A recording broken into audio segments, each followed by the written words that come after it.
I hadn't really considered Rolling Thunder an influential game until I got to this point in Famidaily, and now I have several games that were directly inspired by it. Maybe it was the release of the Famicom port that got other people to jump onto the bandwagon.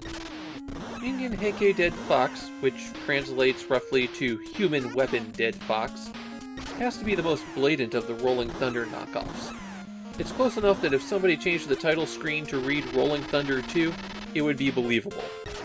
Rolling Thunder was Namco's spy-themed arcade game, where a stiff-moving spy took on hordes of color-coded enemies, popping in doors to find ammo. Ningen Heiki Dead Fox is an original title for the Famicom, though I feel pretty confident in saying that it was probably designed for the US market. Between the heavy action focus, the pro-US military theme, and the extreme difficulty which was likely implemented to combat video game rentals, it feels like this is one that Capcom intended for the US and then released in Japan to get a few extra dollars out of it. The story of the game is the most 90s plot ever, which is really surprising considering we're only in February of 1990. It's the year 1990X, and drugs are flooding the streets of America. The FBI has identified 7 drug labs in South America, but since they can't go in after them, they get a member of the Special Forces team Dead Fox to take them out. Dead Fox sends their best operative, Kenny Smith. You have to play through 8 stages of action for this game, and it's kind of a run and gun. Kind of because when you shoot, you stop. One useful trick is that you don't stop if you jump and shoot, so that can help you get through some tight areas. The A button jumps, the B button shoots, and you have limited ammo for your guns. Though if you run out of pistol ammo, you get 1 bullet back after about a quarter second when you're at 0. So you can't run out, you just can't shoot as fast. You hit up and jump or down and jump to move between levels, and there is some platforming in the game.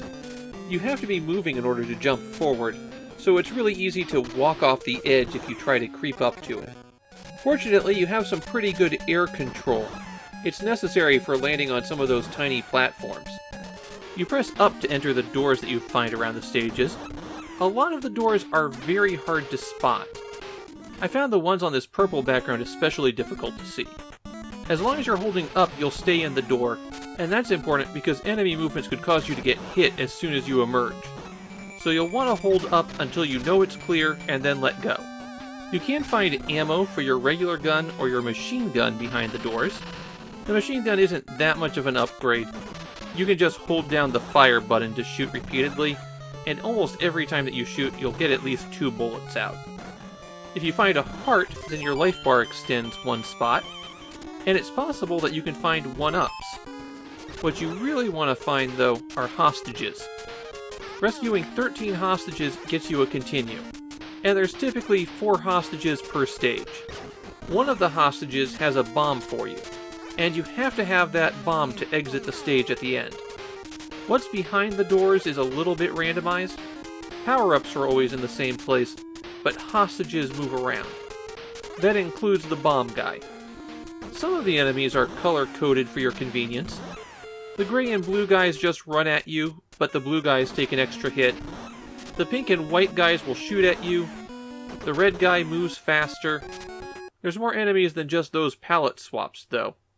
Soldiers will pop out of windows and only be able to shoot in certain directions, where they could suddenly emerge from crates. And some soldiers just pop up and duck back down instantly. There's also these mutants that emerge from their cage to jump around after you.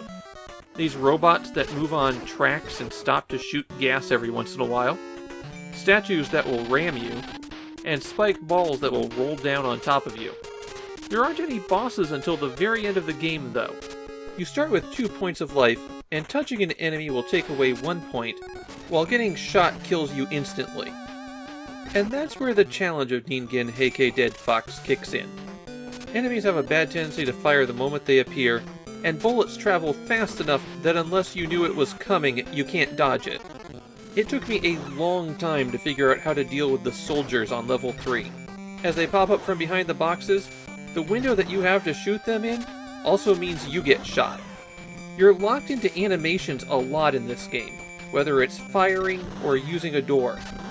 The doors in particular can be pretty bad, because you'll release up and start the door spinning so that you can return, only for a new threat to appear while the animation's playing. I had a lot of deaths where I was going, how was I even supposed to avoid that? And it's especially bad because some of the obstacles are randomized, like these droplets. If they're not falling exactly the right way, you're going to have a really hard time getting through them. And I think this is the biggest problem with Ningen Heiki Dead Fox. The game tends to just be unfair. It's not impossible, especially once you've memorized the stage layouts, but even then, there's a lot of times where you're going to be required to do something perfect. There's not a lot of leeway, especially when you get to the later stages. You only have 3 lives and 3 continues, and you're going to burn through those pretty hard. You are given passwords every 3 stages when you're playing on normal, but that can be a pretty long haul. If you manage to defeat the final boss, there is a second loop to the game that ups the challenge, if for some bizarre reason you found the game too easy before that. But there isn't a different ending. In Japan, this game's considered kusoge, or crappy game, and that's entirely due to its extreme difficulty and how it is exactly like Rolling Thunder. Personally, I think that's a little bit harsh. Ningen Heiki Dead Fox is a well-made game. It's just that it's a well-made, controller-breakingly difficult game. Although if it really came down to it, I'd rather just play Rolling Thunder.